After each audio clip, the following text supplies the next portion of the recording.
Cette semaine dans Famille chrétienne, c'est ombre et lumière. Côté ombre, c'est l'Assemblée des évêques à Lourdes, où l'affaire Sentier a créé un tremblement de terre dans toute l'Église de France. Et forcément, les révélations du cardinal Ricard ont suscité, elles aussi, une terrible onde de choc. On sait d'ailleurs que d'autres affaires et d'autres évêques ont maille à partir avec la justice civile ou canonique. Notre envoyé spécial à Lourdes précise les faits, il tente de décrypter l'incroyable enchaînement qui nous a mené à ce scandale. Mais côté lumière, dans Famille chrétienne aussi cette semaine, il y a l'humoriste Gad Elmaleh. À l'occasion de la sortie de son film Reste un peu le 16 novembre, l'humoriste nous confie son étonnant chemin spirituel du judaïsme vers la foi catholique. Il nous en raconte les circonstances avec un franc-parler très rafraîchissant. Entre rire et difficulté, il nous explique comment les autres croyants peuvent vivre leur passage vers le catholicisme. Et c'est aussi à lire dans Famille chrétienne cette semaine.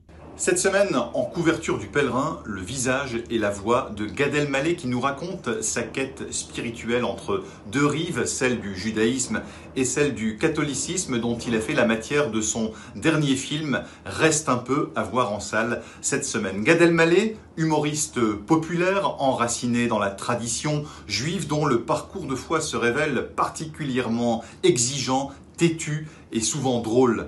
À l'heure où les catholiques se retrouvent une nouvelle fois plongés dans la consternation en raison des révélations sur des abus qui cette fois concernent des figures majeures de l'épiscopat, eh bien ce genre de bonne nouvelle ne vient pas forcément de là où l'on croit.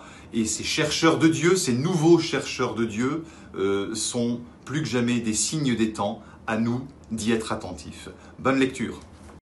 Il est partout en ce moment, et donc oui, il est aussi dans la vie cette semaine. Gad Elmaleh, à l'occasion de la sortie de son film Reste un peu, nous parle très simplement de son rapport au judaïsme, au catholicisme, de sa famille, de sa rencontre avec la Vierge Marie, d'une forme en somme de chemin de foi et de lâcher-prise spirituelle qu'il a appris avec le temps.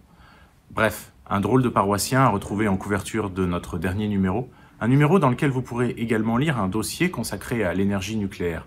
À l'heure de la sobriété énergétique, des pénuries, mais aussi de l'angoisse écologique, cette énergie, le nucléaire, est-elle devenue un mal nécessaire? C'est la question que nous posons dans la vie cette semaine.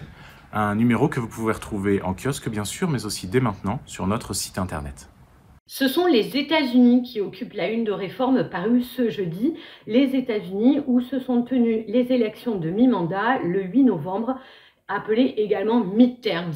Alors cette période électorale s'est déroulée dans un climat d'intense guerre culturelle. Alors guerre culturelle avec des guillemets, car il faut évidemment expliquer cette expression, c'est-à-dire en fait de forte polarisation autour de sujets de société. Nous revenons avec l'historien Nicolas Barrère sur un des aspects de cette guerre culturelle, l'histoire américaine, ou comment la guerre de sécession qui a eu lieu au XIXe siècle est instrumentalisée à des fins politiques, c'est-à-dire que la question centrale de l'esclavage a été complètement évacué d'un contre-récit qui ne valorise, lui, que la lutte pour la liberté côté sudiste. Alors comment est-ce que cette récupération se fait et en quoi est-ce que cela peut nous éclairer sur ce qui se passe aujourd'hui et maintenant pour nous en France? Je vous laisse découvrir tout cela en lisant Réforme et sur réforme.net. Bonjour, à la une de France catholique cette semaine, la renaissance des patronages. À l'heure où le catéchisme fait moins recette, le patronage a vraiment le vent en poupe. Il répond parfaitement aux besoins des familles, des besoins très concrets.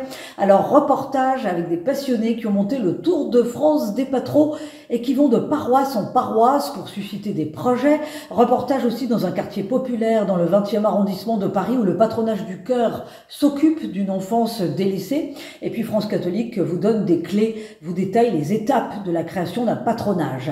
À découvrir également dans l'hebdomadaire la tentative de réponse à une sacrée question, Judas est-il en enfer? C'est signé du philosophe Frédéric Guillot.